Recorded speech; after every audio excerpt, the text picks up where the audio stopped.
What we do? We did that one, that one, that one. Let's do this one. This one's a little bit motivational. Y'all should like this one.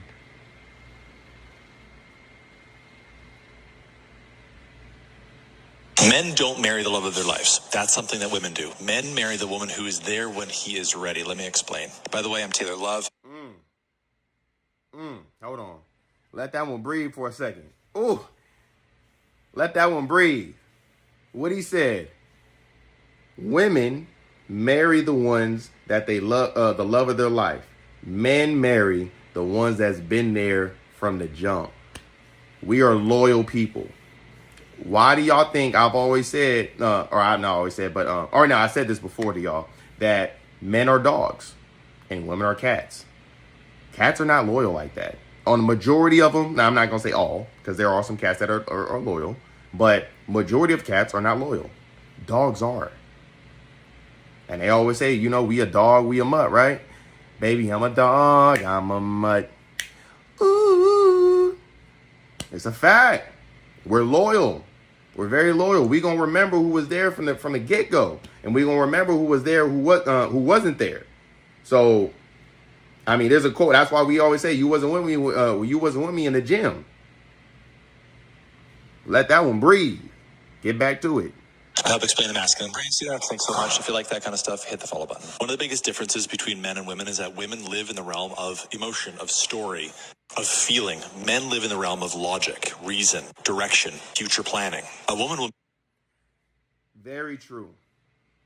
Have y'all never heard, and this is something that I had to deal with when I was in the States. Have you ever heard of a woman being like, oh yeah, when you be like, oh yeah, so where do you want to meet your future husband? And they say some like fairy tale shit. They be like, oh yeah, I want to meet him at the grocery store. When like I'm in the banana section, I go for a banana and he gets the same banana and he happens to touch my hand and then we look at each other and then he asks me what's my name and what are we doing and we're flirting and stuff like that. And then he gets my number. We go on a date. They have a whole little like weird imagination on when they're going to meet their husband. With that being said, they don't even be at the grocery store. They don't even like bananas. They don't even go to the banana section, so it's never going to happen. But they have this made up story. They live in emotion. So they think, oh, a man is just going to have you. This is another thing I know y'all also heard too, where you'd be like, okay, cool. So you'd be like, oh yeah, why you single so long? And they'd be like, oh, I've been single because, I just can't find the right man, blah, blah, blah, blah, blah. And then you'd be like, okay, well, since you can't find the right man, like, where are you looking for a man? And they'd be like, oh, looking for a man? I don't need to look for a man. A man needs to look for me. And then you start, dialing back and you'd be like, okay, well, where are you going for a man to look for you? And so you ask him like, okay, what are you doing? Like on a day-to-day basis? Like, what are you doing to be spotted by a man? And they be in the house the whole time. Oh, mainly what I do is I go to work, or they'd be like, I'm working on myself, so I go to yoga, places that men don't be at. And it's like, what the fuck what are you talking about, bro? No man is going to be able to find you if you don't want to be found. If you're only going to work, going to yoga, working on yourself, quote unquote, going to the gym, and then after that, maybe sometimes that they don't shit. Yeah. Like, and then sometimes going to the club, the only time you're really gonna see a dude is when you go to the club. Like, because when you go to the gym, you got your headphones on and anybody come up to you, you call them a creep. So you're not gonna meet your husband there. All emotions, bro. Like, but men are logical. Like you said, we're logical. We're going to find, when we decide, okay, this is what we're looking for a woman. We're looking for a wife. Where do we go? We put ourselves in a position to look for a wife, right? You can use me for a perfect example. I decided American women ain't it, because they just been playing. Thank you, woman. La La Land. Yeah. they not putting themselves in a position to where they want to be found. So I said, okay, you know what? I'm going to go to a different country. So now when I go to a different country, what do you see me do? I go to the beach. I go to festivals. I go to festivals. I go to parties. I go I go to Pelanino, where there's a lot of like, you know, day festivities that's going on down there during the Pelanino, where people are trying to go out and try to interact and social network and stuff like that.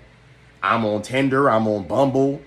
I'm using my resources so I can find the person that I'm looking for. A very logical person. Intentional as that. A guy when she's 22 or 32 or 27 or 43, and as long as things feel right, she's going to go in that direction, anticipating that things are going to keep feeling right, and as long as they do, she's going to be with that man. This is not the case with men. Being that we are wired to provide, even though bullshit 50-50 culture says the opposite, feminism says that women should provide for themselves, which is a total farce. We know, masculine men know deep down, we have to be ready for shit to hit the fan. Financially. If that ain't the fact, bruh. Bars. What's your biggest problem with American women? I'll tell you in a second. That's a fact. We all know as men, and it's one of the toughest pills that we're ever going to swallow. Nobody in this world gives a F about you. Nobody except your mother. That's the only woman that care about you. And even her, even your own mother, to a certain degree, has a limit to how much she cares about you.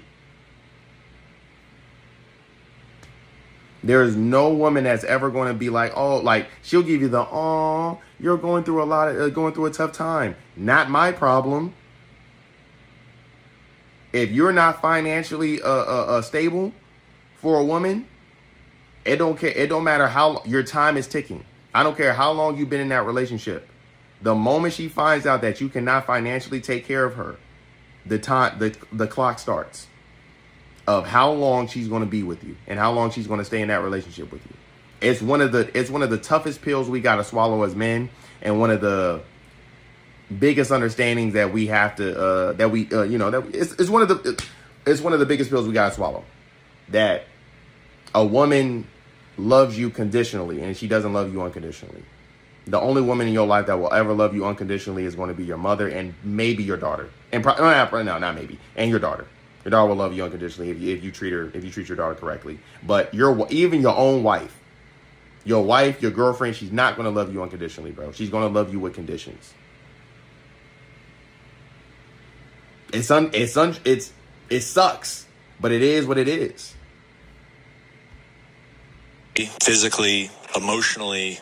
And real quick, this is another reason why I don't be getting too mad about these dudes that be like, yeah, you know what, I'm about to do poly. Because to be honest with you, if you got enough money and you already know deep down that a woman is only with you because you are able to provide for her, why not? Why not? Why not have 2, 3 of them? I don't be feeling bad. I really don't be feeling bad with like the whole Neo thing going on. Neo can provide. I don't feel no type of way that he got what he got going on.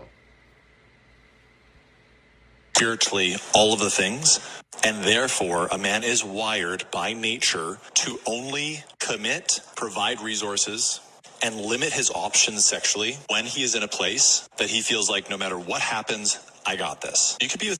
Okay, he cap on the limited he cap on that. Like the more money from my understanding, from what I've seen in the world and through history has proven whenever a man has a lot of resources, not only does he not limit his sex, he vastly expands it. It's only when he has limited resources is when he limits his sex, his sexual marketplace. For instance, a 9-to-5 guy, he understands he only going to be able to have one girl because only one girl is going to deal with him. And that's if that girl wants to deal with him. But most of the time, it's not going on like that. But if a dude is like the rappers and basketball players and stuff like that, they ain't not limiting themselves. I mean, unless they're trying to keep an image. Like LeBron James is a perfect example. He's trying to keep an image. But if you don't think LeBron James is out here doing his thing with Drake when they use, like, I believe everything Drake said. The fuck? Amazing man. He could love you. You could love him. If he's 23 years old, 26, or honestly, even anywhere before 30, chances of him being ready from a nervous system perspective to decide that for the rest of his life, he's going to be with one person and he's going to be responsible for himself, that person, and the other little people that come along with relationships at times is highly unlikely. Men don't marry the love of their life. Men marry the woman who is in alignment with his mission when he is ready. For more depressing news, hit the follow button. I agree wholeheartedly. I agree. Not everything that he said, but most of the things that he said, I agree with. Yeah. I don't think that any man that is any man that's in here right now, if you are not in your 30s, you should marriage, and I even say relationship shouldn't even be on the table. All of my 20s, I don't know if I told y'all, but all of my 20s, I've been single. I'm 31 right now, and I've basically been single for 11 years because my last relationship was when I was 19, and I just turned 20, and then I got out of that relationship. So it's been 11 years since I've been single. All of my 20s, I've been single. I'm just doing my thing.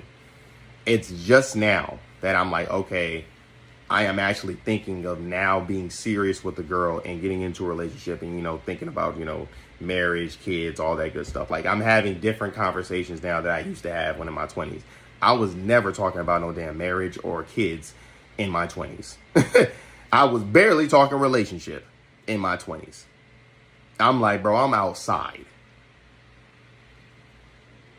Yo, bro, I'm planning to move to Salvador. I am hearing violence getting worse in Salvador. Do you see it, or is it over-exaggerating? It's definitely over-exaggerating. There ain't no type of violence over here.